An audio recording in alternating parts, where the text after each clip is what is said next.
chordae tendineae. These chordae tendineae are making sure that these flaps can open this way, but whenever it's closed, the ropes are tight and the flap is not going to reopen in the atrium. Got it?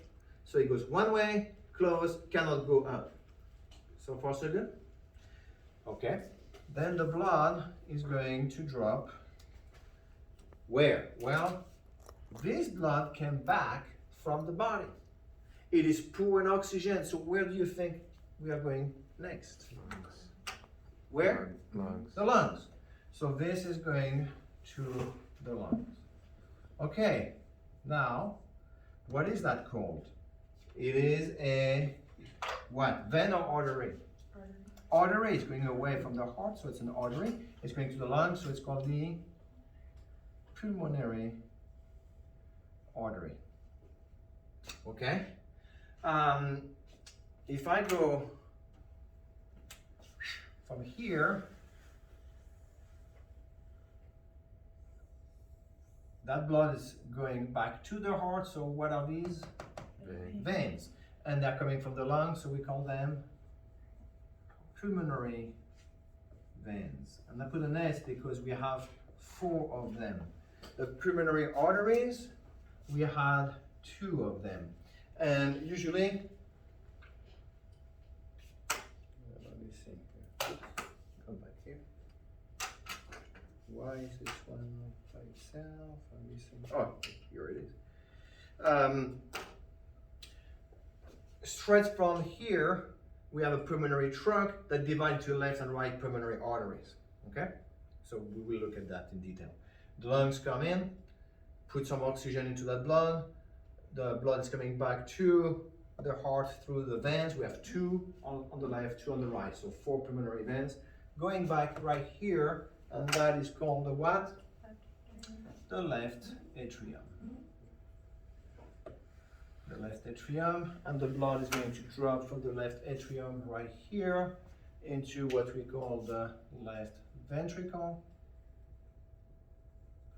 And it's going to do that through a valve right here, which has also its flaps and this chordae tendineae. Okay? And from here, I'm going where? To the entire body through something that we call the aorta, which is a big badass artery. And from there, I'm going back to where I started.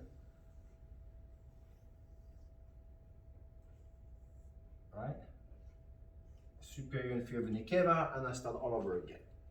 There are a few things I need to add right here, is that valve right there, this right here, is called the tricuspid valve because it has 3 flaps.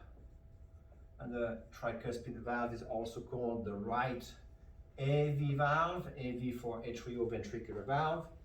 This one right here is called the bicuspid valve. It's also called the left AV valve, atrioventricular on the left. It's also called the mitral valve. Why mitral? Because it has 2 flaps. And if you look at the hat of one of these bishops from the Catholic Church, it has 2 flaps, and they call that a mitre, M-I-T-R-E. So it's a mitral valve. It got that name from there. Okay, got it? Here we also have 2 valves, and these all look like half moon. So we call them semilunar valve.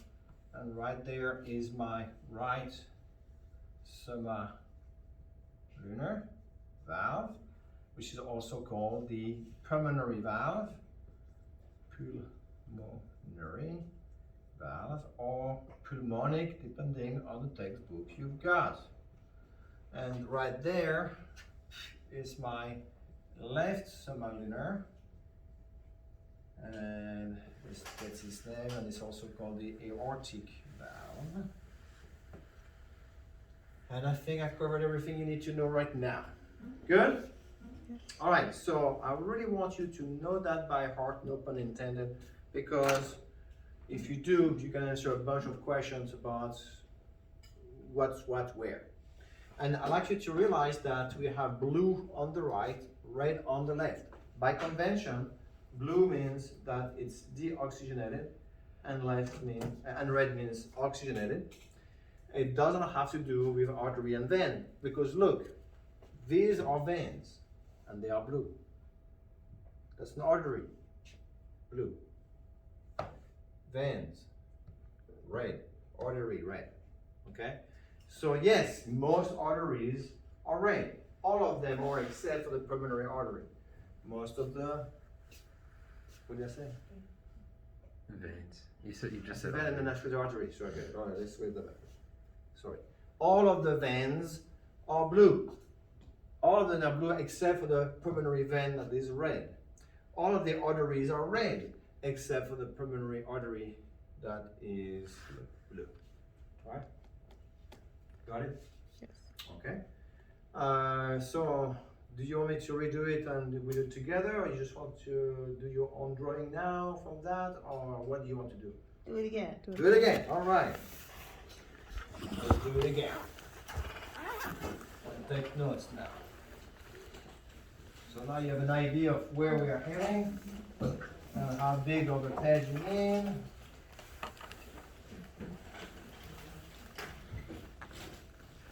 Wait, are we having a quiz today on this? When? Today? No, next time. I'm going to start doing quizzes again next time. Okay. Thank you for reminding me to do quizzes. I completely forgot to do quizzes.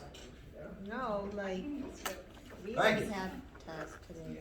Right atrium is right here. Left atrium is right here. Right ventricle. Left ventricle. That is the right side. That is the left side of the body. So far so good? Okay. We are going to start right here. I could really start anywhere, but I like to start there. And this right there is my superior vena cava, and that's my inferior vena cava. Blood gets in. Blood's drop right here through what I have right here, which is my tricuspid valve. That is called a tricuspid valve because it has 3 flaps. It's also known as the right AV valve or right atrioventricular. Here you've got chordae tendineae that are holding that valve intact. Chordae tendineae. Now, have you ever heard of a heart murmur? Yes. Murmur is French for whisper. It's a heart whisper. So a heart murmur is whenever the valve does not close correctly. And whenever the ventricle contracts, instead of pushing the blood into the artery, some of it will go to the artery and some will go back up into the atrium. No bueno. It's gonna make some motion, and you're gonna hear noise. That's the heart murmur. So a heart murmur means bad valve. Got it? Yes. Okay.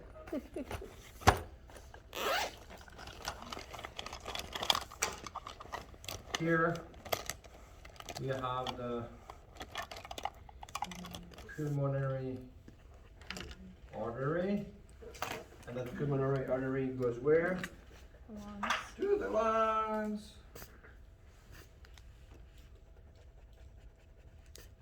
And here we've got another valve. It's called the right semilunar, which is also called pulmonary, which some textbook call that the pulmonic valve. All that is that. From there, the blood is coming back to the heart through the 4 different, what do you call these? Veins.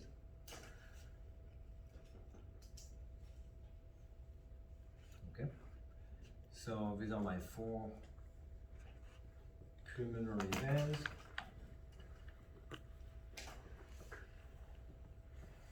A pulmonary artery, I have 2. And then this is going to drop there. It's going to drop here through this valve, which is the left AV valve, which is called the bicuspid because it has 2 flaps, which is called the mitral valve. And from there, the blood is going to go into everywhere through the aorta, to the body,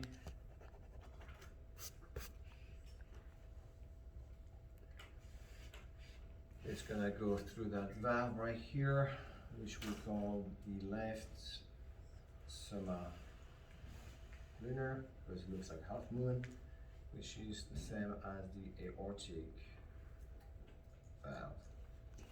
And from there, we are back to where we started. You need to know that cold turkey, please.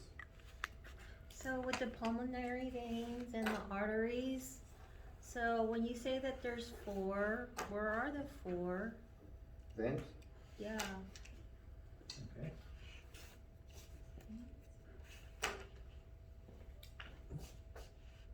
I'm ignoring you, but I'm waiting for a text to give that food to a friend. But what we need to do is look at what is the fetal circulation before you are born. Question: before you are born, do you breathe? No, you don't. Mommy's breathing for you. Do you need to send blood to the lungs? No, you don't. So what's happening? I have a hole right there. Have you ever heard people telling you that, oh, my baby was born with a hole in her heart? Oh, yeah?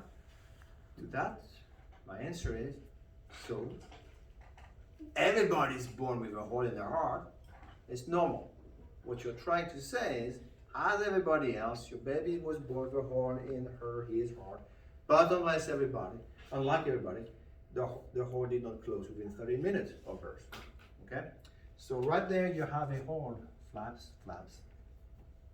And as the blood is coming from back right there, instead of dropping, it's going to go straight right here. So now that blood is going here and goes straight back to the body without ever going to the lungs. You see that? We call that hole right here foramen ovale. Foramen means hole, ovale because it's an oval looking hole. Okay, but some of the blood still can go down to the right ventricle and to the lungs. You see that? So I need another shunt because I want to reduce that blood going there, and I'm going to have another shunt between the arteries. Right here, I'm going to have a shunt going straight there. So if blood comes to the right atrium, drop to the right ventricle, it goes straight from the pulmonary artery to the aorta. So we call that shunt the ductus arteriosus. Why? Because duct is like a tube, arteriosus between the arteries, between the pulmonary artery and the aorta. So that's the ductus arteriosus. And still, some of the blood goes to the lung, but barely any. Most of the blood has been directed somewhere else. Make sense? Okay, good. Now, you're born. You start crying. You inflate your lung. Suck up. Yes? Can you step like that way? Suck up some blood. Pressure on the left side of the heart suddenly increase. Shut down that hole, this flap shut and heal and fuse together. Within 30 minutes, this is done. That tube right here is shrinking, no longer being used, and it's just become a fat ligament that won't do anything anymore. So the foraminal valley disappear and become fossa ovalis, and the ductus arteriosus disappear and become ligamentum arteriosum. Done. You're no longer having a fetal circulation, you now have an adult circulation. So this all happens within 30 minutes of birth. They all close, correct? Yep. So what if it doesn't close? Then you become a Smurf. You're a blue baby. Because you're not oxygenated your blood. If it's really bad, you die very quickly. If it's not too bad, you can off. So maybe as you grow older, it closes and it heals and you're fine. Maybe you need open heart surgery right away. Maybe you'll need open heart surgery 6 months later. But it happens quite a lot. Where it doesn't close. So when babies are born blue, is that an indication that they could have that? Absolutely. The Apgar score being low? And you see that ligament right here? You see that? What is that? Probably suspensory. That's my ligamentum arteriosum. It used to be a tube there where the blood will go straight from the pulmonary trunk to the aorta. Okay? And then it shuts down. And if I look into here, and I see a little white oval in there, and I look and they all have that. That's your fossa ovalis. And before that was healed, it was the actual hole foramen valley. Okay? Right. So I would like to finish with the dissection of the heart today. I like to do that, the nasty stuff at the end, right? So, hold on a second. Okay.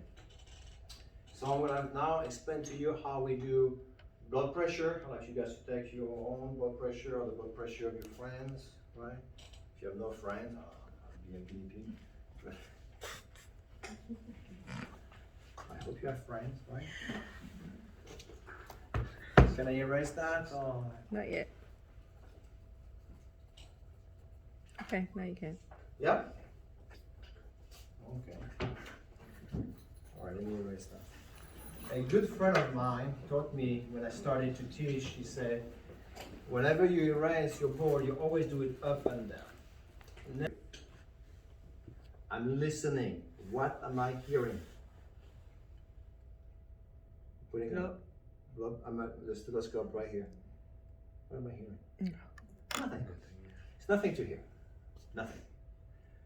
I'm pumping that cuff, so much that my poor artery goes completely squished. Okay? Is blood moving through? No. No, blood is not moving through. If I'm listening right here now, do I hear anything? No, nothing is going through. I hear nothing. And I'm reading 200 millimeters of mercury or whatnot. I'm reducing my pressure, and I hear nothing, and suddenly I hear boom, boom. What happened? What's happening is suddenly the pressure of the cuff is just slightly less, or right at the pressure of the artery whenever the heart is pumping to try to open up that artery. Okay? We call that systolic pressure. So whenever the systolic pressure match the pressure of the cuff, some of the blood finally starts going through, and every time my heart is pumping, it's opening up that artery. I'm hearing that pumping of the blood, hitting the wall of the artery. Got it? Yep. Yes. So now I hear boom, boom. That's my systolic pressure. Should be about 120 if everything is fine. And now I keep decreasing the pressure. And as I'm decreasing the pressure, well, it's opening up a bit more and a bit more and a bit more. Am I still hearing boom, boom? Yes, boom, boom, boom, boom, boom. It's not as strong as I open up the artery, but I keep hearing it until this is perfectly open. Whenever the two match or the pressure in the cuff is just slightly below, I don't hear anything anymore. So my systolic pressure, my contraction pressure, is whenever I hear the bum bum the first time, and my diastolic pressure is when I hear it for the last time. Does that make sense? And it's gonna be 80, used to be 70, but we got so fat, now it's 80. Very true.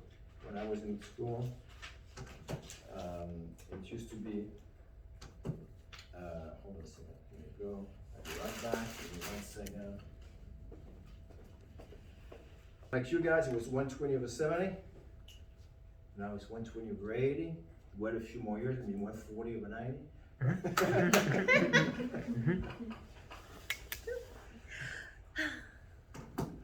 Right? We're not getting healthier. You understand how that works, right?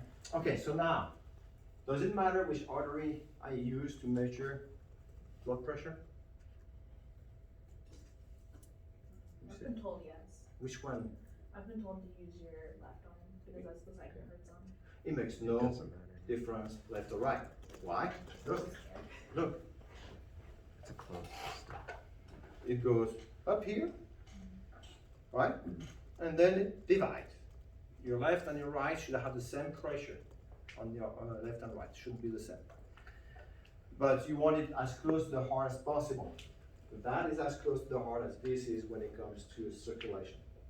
So I see with the Tell the nurses that. yeah, Yeah. whatever. Well, show them a heart. I'll have them show you how one artery is. Show her, show the E. Yeah. It's all complicated. No, but it's the same thing. But what is true is, if you take it here, for example, it's going to be a lower blood pressure. If you take it here, it's going to be lower. It's going to be lower. As you go further away, it's going to be lower. And actually, the left and right should be the same. If there is a big difference between the two, and there'll be some difference between the two because you don't take it at the same time. But if you have a huge difference between left and right, I suspect brain injury. Like if you have a trauma patients or whatnot. Because, well, it looks like there is left side control right, right side control left, and there's something funky there. Okay, now, what else I wanted to say? A lot of the blood pressures are taken incorrectly because you want the patients to be relaxed, you want the patient to have their legs uncrossed, you want the patient to not being talking. You want them to have been relaxed for a few minutes, no talking. And how do we see nurses taking blood pressure? Right?